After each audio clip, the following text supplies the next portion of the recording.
Bismillahirrahmanirrahim. Assalamualaikum warahmatullahi wabarakatuh. Alhamdulillahi rabbil alamin. Wassalatu wassalamu ala asyrafil anbiya'i wal mursalin wa ala alihi wa sahbihi ajma'in, amma ba'du. Baik sahabatku sekalian, marilah kita terlebih dahulu panjatkan puji dan syukur kehadirat Allah Subhanahu wa Ta'ala, yang mana di setiap detik dan harinya selalu melimpahkan rahmat dan kasih sayangnya kepada kita semua, sehingga kami tim Lewis Channel masih diberikan kesempatan untuk memberikan sekilas informasi tentang dakwah ziarah kubur. Kita sekarang sedang berada di Pesarian Agung Syekh Abdurrahman atau Ki Ageng Selo. Baik, langsung saja kita menuju makam beliau, yang mana dalam hadis Rasulullah SAW bersabda, "Dahulu saya melarang kalian berziarah kubur, tapi sekarang berziarahlah. Sesungguhnya berziarah kubur itu dapat melunakkan hati dan dapat mengingatkan kita akan akhirat. Dan janganlah kalian berkata buruk pada saat berziarah."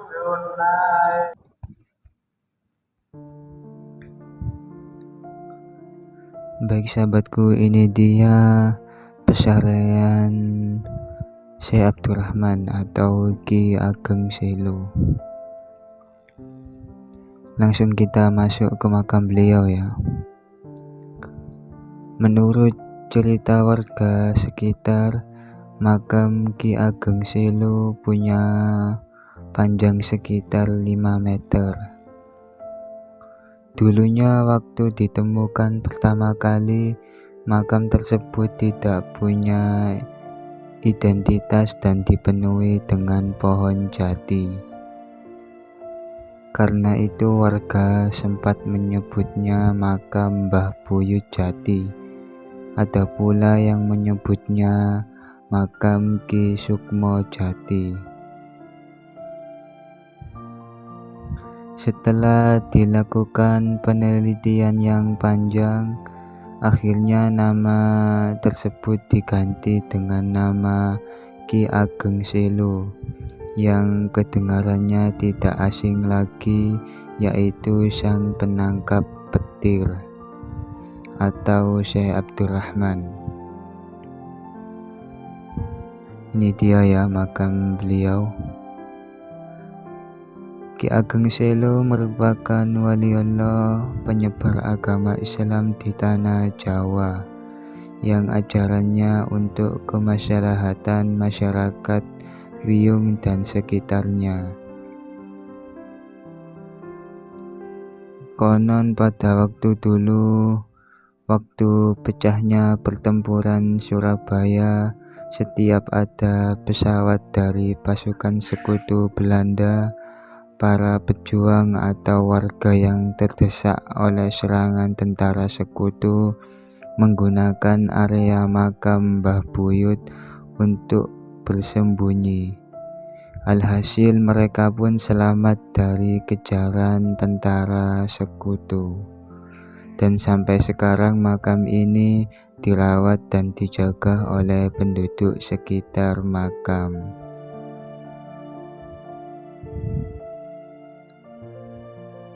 Baik sahabatku, perlu saya luruskan ya sahabatku, bila ada teman-teman yang bertanya kalau memang ini makam Ki Ageng Selo atau Syekh Abdurrahman, terus yang di desa Selo, Jawa Tengah juga ada makam Ki Ageng Selo, yang benar makam beliau dan versi beliau yang mana?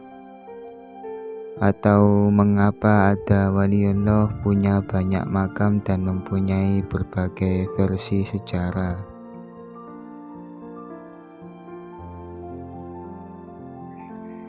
Kami di sini tidak bermaksud memberi penilaian makam mana yang benar dan makam mana yang bukan, tetapi lebih pada berusaha memberi pemahaman mengenai apa sebab seseorang waliullah memiliki lebih dari satu makam dan mempunyai banyak versi sejarah, yaitu sebab-sebab itu diantara lain Yang pertama merupakan tradisi nunggak semi. Masyarakat Jawa dan Arab memiliki kebiasaan yang hampir sama, yaitu memberi nama-nama putra-putrinya secara nunggak semi, atau memberi nama yang sama dengan nama ayah atau kakeknya. Contoh misalnya Raja Yogya menggunakan nama Hamengkubuwana 1 sampai 10. Bila tak ada catatan yang jelas, pemberian nama seperti ini akan membingungkan.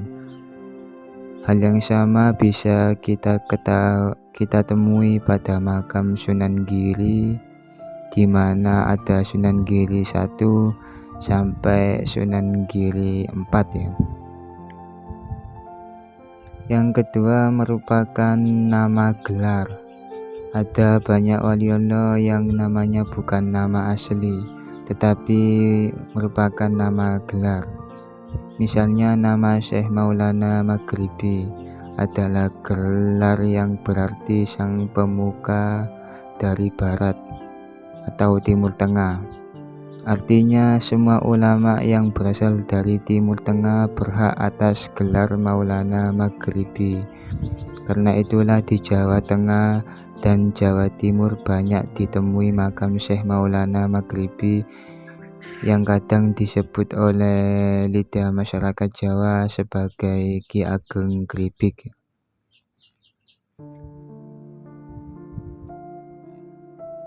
Yang ketiga, karomah dari Allah Subhanahu wa Ta'ala.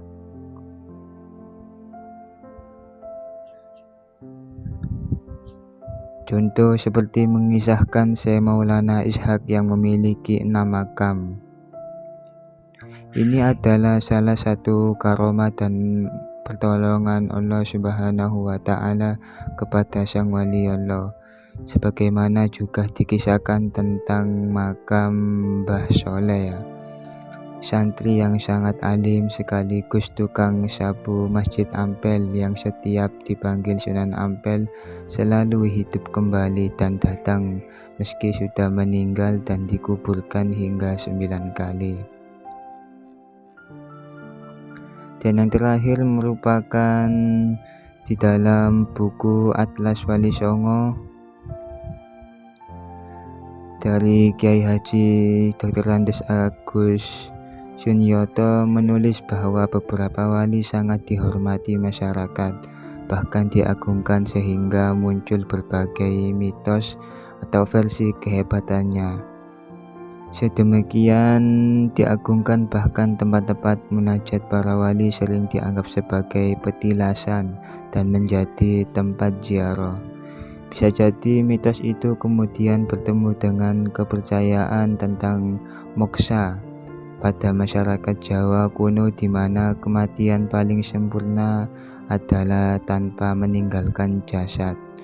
Maka petilasan kemudian dianggap tempat moksa dan diziarahi layaknya makam.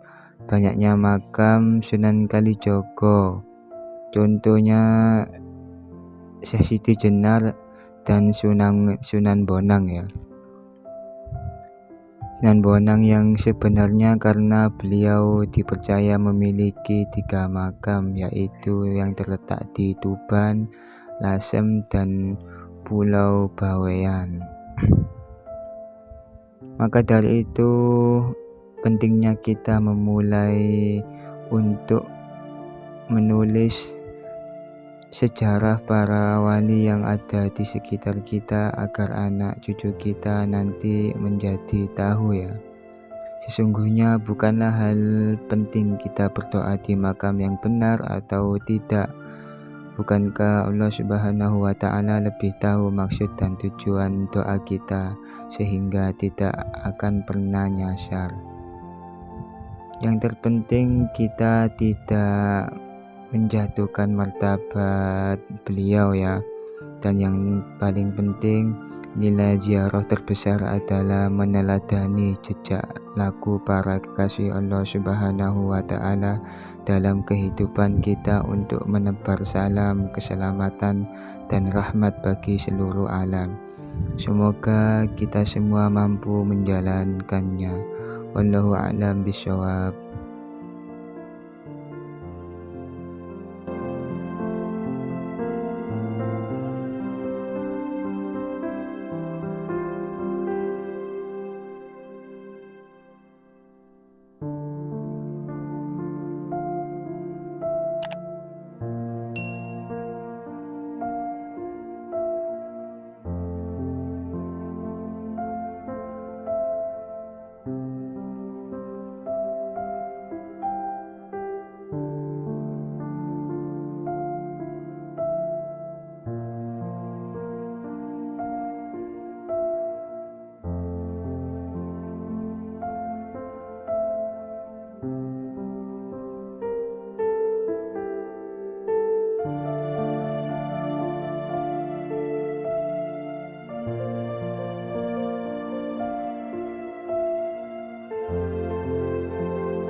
Baik sahabatku, itu tadi perjalanan kami di makam Kiai Ageng Selo atau Syekh Abdurrahman.